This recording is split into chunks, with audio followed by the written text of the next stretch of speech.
पे एक नई कहानी देखने के लिए स्टोरीलैंड चैनल को सब्सक्राइब करें और बेल आइकन दबाना ना भूलें। एक बार एक गांव में सास कमला देवी अपनी बहू पार्वती के साथ रहती थी। दोनों ही बहुत मेहनती थी। उसके बेटे और पति ने बहुत परिश्रम से आम का एक बाग खरीदा, पर अब अपने व्यापार के लिए उन्हें बाहर देश जाना पड़ा। बाग की पूरी जिम्मेदारी दोनों पर ही आ गई। दोनों ने बहुत ही लगन से बाग की देखभाल की। उनकी मेहनत का ही फल था कि उनके आम के बाग में पहली बार आम की फसल आई थी। आम बिल्कुल सुनहरे और खुशबूदार हैं। ऐसा लगता है मानो पेड़ों पर सोना लगा हो। भगवान की कृपा से बहुत अच्छी आम की पैदावार हुई है इस बार। हाँ माँ जी, आम सच में बहुत अच्छे हैं। हमें इनके अच्छे दाम मिल जाएंगे। बहू, आम पकने को हैं। हमें इन्हें धीरे धीरे बेचना शुरू करना चाहिए। जी माँ जी, मैं आमों को तोड़ती हूँ और सवेरे ही इनको बेचने के लिए शहर चली जाऊंगी। ठीक है बहू। बहू बाग में जाकर पके हुए आमों को तोड़ती है और अगले दिन भोर होते ही बहू आमों को बैलगाड़ी में रखकर बेचने के लिए चल देती है। आधे रास्ते में उसको अरे वाह, बड़े अच्छे आम हैं। इस बार आम की फसल बहुत अच्छी हुई है, वही बेचने नगर को जा रही हूँ। सच में तुम्हारे आम तो सोने से हैं, पर क्या फायदा, बाहर इनके मिट्टी के दाम भी नहीं मिल रहे।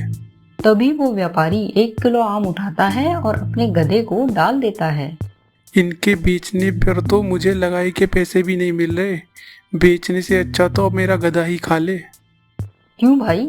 फसल सभी जगह अच्छी हुई है, इनके दाम गिर गए हैं। इतना सुनकर बहू आगे चल देती है। कुछ दूर पर उसे एक और व्यापारी दिखता है। बहुत अच्छे सुनहरे आम हैं। हाँ भैया, मेरे बाग के हैं, शहर बेचने जा रही हूँ। पर इसका तो क्या ही दाम मिलेगा, तुम्हारे बैल के खाने का खर्च भी ना निकल पाएगा। बहू ये सुनकर थोड़ी परेशान हो जाती है। क्या सच में इस बार आम के दाम नहीं मिल पाएंगे? व्यापारी 1 किलो आम अपने गधे को डाल देता है। तुम खुद ही देख लो, यहाँ तो सारे आम सड़ गए हैं। कोई सही दाम देने वाला है ही नहीं। बेचने से अच्छा तो मेरा गधा ही खा ले। बहू थोड़ी आगे और चलती है तो तीसरा व्यापारी दिखता है। बड़ी जोरदार खुशबू आ रही है आम की बहन। हाँ भाई, मेरे बाग के हैं, शहर बेचने जा रही हूँ। अरे इसका तुम्हें क्या ही दाम मिलेगा, ये तो यहाँ मिट्टी के भाव पे मिल रहे हैं। तभी वो व्यापारी भी 1 किलो आम उठाकर अपने गधे को डाल देता है। 2 दिन से खड़ा हूँ, कोई खरीद ही नहीं रहा। 1 रुपए किलो का भाव लगाते हैं। बताओ, इससे अच्छा तो मैं अपने गधों को ही ना खिला दूं। अरे भाई, अब मैं क्या करूँ? कैसे कहाँ बेचूं इतने आमों को? अब तुम इतनी दूर से आई हो और शहर में भी बहुत दूर है। देना ही चाहती हो तो 10 रुपए किलो के भाव से ले लूंगा, पर इसमें भी मुझे घाटा ही है। पर चलो, तुम्हारी परेशानी तो कुछ कम होगी। बहू सोचती है कि शहर में तो शायद इसके ये दाम भी ना मिले। ठीक है भाई, जितने भी आम हैं तुम ही ले लो। चालाक व्यापारी उससे 10,000 के आम 1,000 रुपए में ले लेता है। बहू आम बेचकर अपने घर को चली जाती है। दरअसल वो तीनों व्यापारी आपस में मिले हुए थे और ऐसे ही कुछ दूरी पर खड़े हो जाते और भोले भाले दिखने वाले छोटे व्यापारियों को मूर्ख बनाकर उनका सामान सस्ते दामों में ले लेते थे। देखा कैसे मूर्ख बनाया उस आम वाली को। महिलाओं को बेवकूफ बनाना आसान होता है। चलो, अब सबका हिस्सा बराबर बराबर बांटो। सही में 3 किलो आम फेंक कर 100 किलो आम 1000 रुपयों में खरीद लिए। उधर कुछ खास कमाई न होने के कारण बहू उदास घर लौट आई है और अपनी सास को सारी बात बताती है। माँ जी, सब मेहनत बेकार गई। इस बार बाजार में आम के कोई दाम ही नहीं है। तुमने कितने में बेचे? वो तो कुछ भले व्यापारियों ने 10 रुपए का भाव दे दिया, वरना शहर में तो 1 रुपए किलो बिक रहा है आम। बहू की बात सुनकर सास को समझते देर नहीं लगती है। उसे उन चालाक व्यापारियों ने बेवकूफ बनाया है। उन चालाक व्यापारियों को सबक सिखाना ही पड़ेगा। वो तुझे मिले कहाँ थे?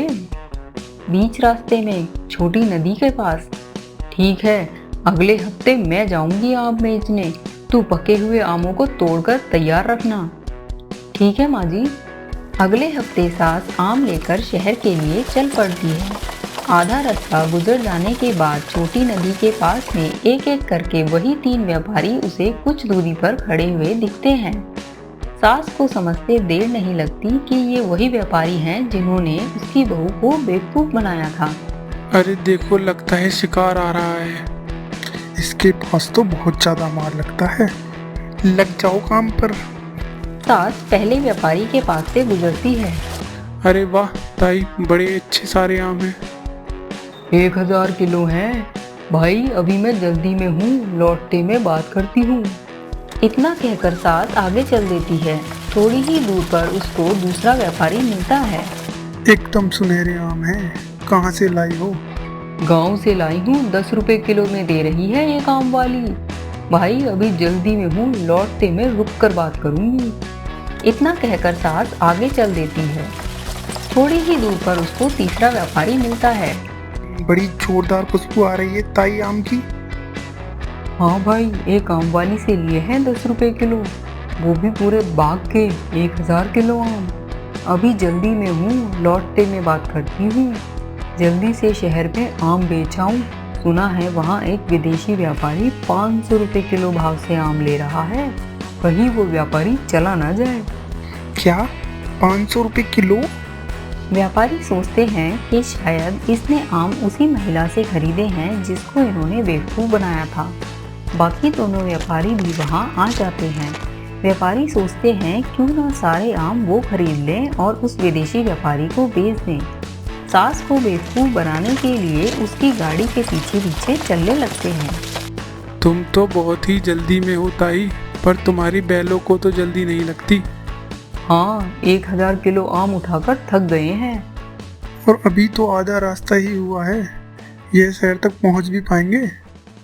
बात तो तुम ठीक कह रहे हो। और कहीं ऐसा ही ना हो जब तक यह पहुंचे और व्यापारी ही चला जाए, फिर तो यह मंडी में 100 रुपए किलो के भाव ही बिकेंगे। ये तो मैंने सोचा ही नहीं। अरे भाई, तो अब मैं क्या करूं? सास को थोड़ा परेशान देखकर व्यापारी सोचते हैं सास उनके झांसे में आ गई है और अपना आखिरी दांव खेलते हैं। तुम चाहो तो हमसे सौदा कर लो, थोड़े थोड़े आम हमें बेच दो और बाकी जितने तुम्हारे बैल पे आए तुम बेच आना। हाँ, बात तो ठीक है तुम्हारी। तुम 100 रुपए किलो के हिसाब से हमें ही आम दे जाओ। ना भाई, 100 में तो मैं शहर में ही बेच आऊंगी, ये तो बहुत कम है। इतने लाने ले जाने की मेहनत मजदूरी भी तो निकले। 250 रुपए किलो लेना है तो ले लो। व्यापारी सोचता है कि आम तो वाकई बहुत अच्छे हैं और 500 रुपए किलो में वो व्यापारी लेगा तो भी उसको 250 रुपए का मुनाफा ही होगा। ठीक है माँ जी, 250 में ही दे दो, हम ही थोड़ा घाटा सह लेंगे। हाँ, 250 में मुझे कोई घाटा नहीं, मैंने तो 10 रुपए किलो के भाव से ही खरीदे हैं, इतना मुनाफा भी बहुत है।